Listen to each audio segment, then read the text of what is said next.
Are the Chicago Bulls interested in trading for Jrue Holiday after he was shipped to Portland after a blockbuster trade, which sent Dame to the Milwaukee Bucks? We're going to be breaking that down on today's show. Then also, what a trade package could potentially look like if the Bulls did want to go acquire Jrue Holiday from the Portland Trail Blazers. It's a little more complex than most of you guys may think, but overall, the fit, Jrue Holiday with this current Bulls roster, looks pretty good. But first, I got to make sure you guys are subscribed to the channel. We got watch parties for the first preseason game, actually against the Milwaukee Bucks. So the Bulls will be getting the first taste of the Dame-Giannis duo. So make sure you guys are subscribed. We're going live for the first preseason game against the Bucks. But hey, let's jump into it.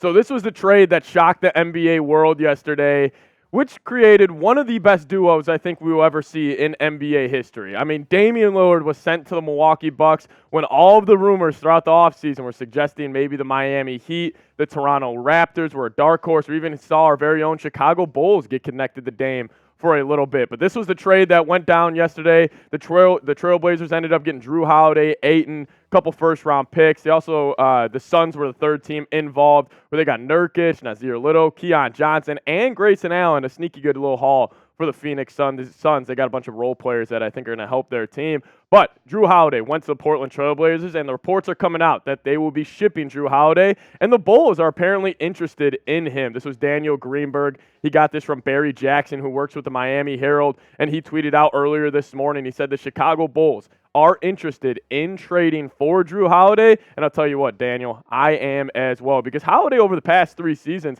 he's an accomplished basketball player, and he's a winning basketball player. I think the Bucks have been one of the more winning teams, obviously, over the past couple of seasons, and he has been a cornerstone. He has either been the second or third best player on that team for the past couple of seasons. And listen, he's a 3-time all-defense team over the last 3 years. He made an all-star game, and obviously in 2021, he was the second or third best player on that Bucks team that ended up actually beating the Phoenix Suns in the NBA championship. And listen, the stats back it up. And I think the number one thing that goes underrated about Jrue Holiday's game is his playmaking ability. Listen, we know he can put the ball in the bucket. We know he's one of the best, perimeter and point of attack defenders we have in the NBA. But the assist numbers, I mean, dating back to 2019, he hasn't had a season where he's averaged less than 6 assists a game, and specifically this last season. I think we saw Holiday kind of get back to kind of his old self and really put up the numbers that he did back when he was with the Pelicans. I mean, he averaged 19.3 points per game, 7.4 assists per night,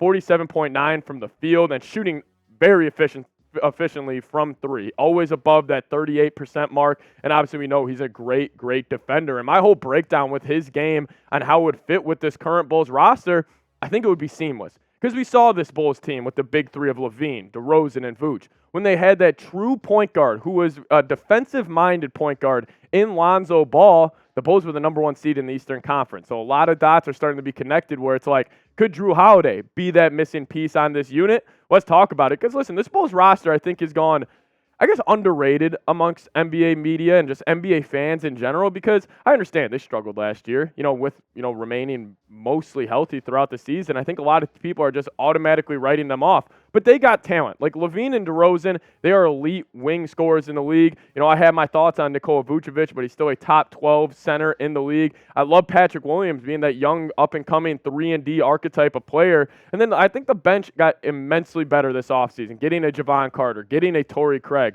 with a guy like Ayo Dosunmu as well. But if you would slot in Jrue Holiday into the starting unit right now, tell you what, the Bulls would have a pretty damn good starting 5. But I'll get you guys involved in the conversation. Would you trade for Jrue Holiday? I'll be getting into some trade packages here in a second. But let me know down in the comments section. This is going to be the pinned comment on today's video. It's going to be a Y for yes or an N for no if you would trade for Jrue Holiday.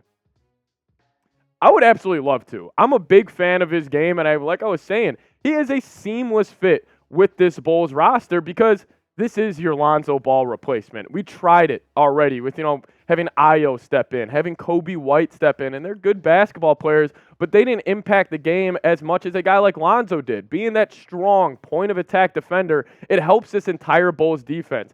Could you imagine pairing up Jrue Holiday with Alex Caruso, Patrick Williams on the wing, and even still guys like Javon Carter, Ayo Dosunmu coming in off the bench? Like, yes, the Bulls don't have a strong front court defense with Nikola Vucevic and Andre Drummond, not good rim protectors, but how do you combat that? You have strong point of attack defenders, pair that up with really strong wing defenders in P-Dub, in Torrey Craig. This is your Lonzo Ball replacement, but a trade is very complex, and that's where we kind of get into the sticky side of things here, because it is not hard, or it's not easy to trade for Jrue Holiday, because especially with the Bulls' current contract situation, it's going to be tough for the Bulls to match that deal, but I got a trade coming up here in a second that I think you guys would enjoy it. But first, I got to give a huge shout out to Prize Picks, a brand new sponsor here on the Bulls Report, and I'm so excited to bring them along. Prize Picks is the largest independently owned daily fantasy sports platform in North America, and it is the easiest and most exciting way to play DFF.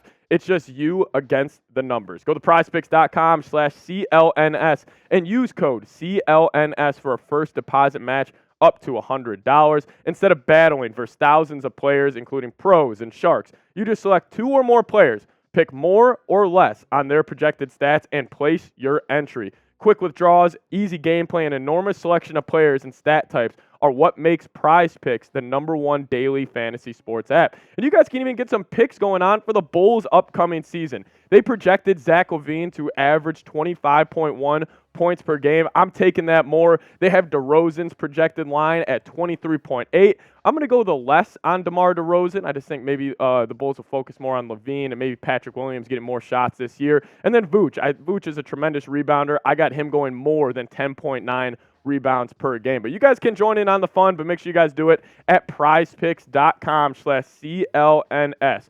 So one more time, go to prizepicks.com/CLNS and use code CLNS for a first deposit match up to $100.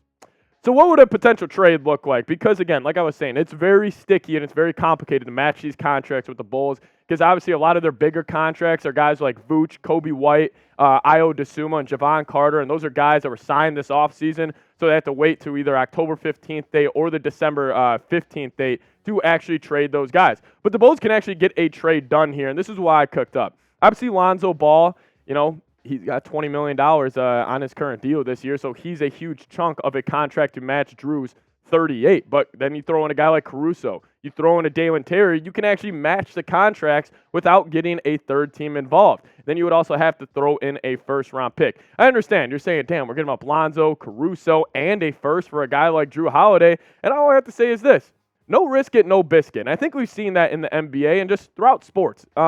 Listen, if you want to go win a championship, you have to put your chips to the center of the table eventually. And if this Bulls team, with what they've been showing us throughout this offseason, they think they can win games. They have made moves throughout this offseason by going out and getting a guy like Carter and Torrey Craig. Instead of shipping off guys and re-signing a bunch of their young talent, the Bulls think this is a good basketball team. So why not go make it better? Why not go get one of the best defensive-minded point guards and just overall point guards we have in the league? No risk it, no biscuit. I would absolutely do this. Well, I'll ask you guys. Obviously, this is a haul for a 33-year-old point guard who could be retiring after his next contract. But I'll ask you, would you accept this trade? A for accept, D for decline. You're the GM. This comes across your desk. Are you clicking that A or are you clicking D for decline? Let me know. Now, I kind of want to wrap this show up talking about just the overall trade from Dame heading to Milwaukee, and just talking if the Bulls should just blow it up. Because when a trade like this goes down in the NBA, I think a lot of other NBA teams, kind of become more self-aware and look at their roster and being like, damn, can we actually compete with that? And listen, I know this is a loser mentality, but should the Bulls just start tanking after the Bucks got Dame? Because, realistically, let's just say the Bulls get matched up with whoever it is in the first round, or maybe it could be the Bucks in the first round. The Bulls don't have a single chance to beat that basketball team. And again, I know it's a loser mentality to have, where it's like, oh, we can't beat them, we have no chance, let's just blow it up and wait for the future. But right now, with where the Bulls are at, they're stuck in purgatory, and that is the worst place to be in the NBA, where you're not good enough to compete for NBA championships, but you're also not bad enough to go get a top pick in this year's upcoming draft. We got guys like Cooper Flagg come out in a couple years. Obviously, this is a loser mentality type of take here, but I think you should look yourselves in the mirror and being like, could this big three of DeRozan, LaVine, and Vooch, even if you go and get Jrue Holiday, Are you beating Dame and the Bucks with that stacked unit? Are you even beating Jason Tatum and Jaylen Brown with that stacked team there in Boston? I don't know. I think the Bulls need to look themselves in the mirror here for a little bit and just really realize what is your max potential with this unit. Because you run into Milwaukee in the playoffs, probably Bucks in 4. But thank you guys so much for watching today's video. Make sure you guys are subscribed to the channel. We're going to be going live here for the first preseason game against the Milwaukee Bucks. So you guys can get my live reaction to Dame and Giannis playing together. Make sure you guys subscribe. See you guys next time. As always, go Bulls.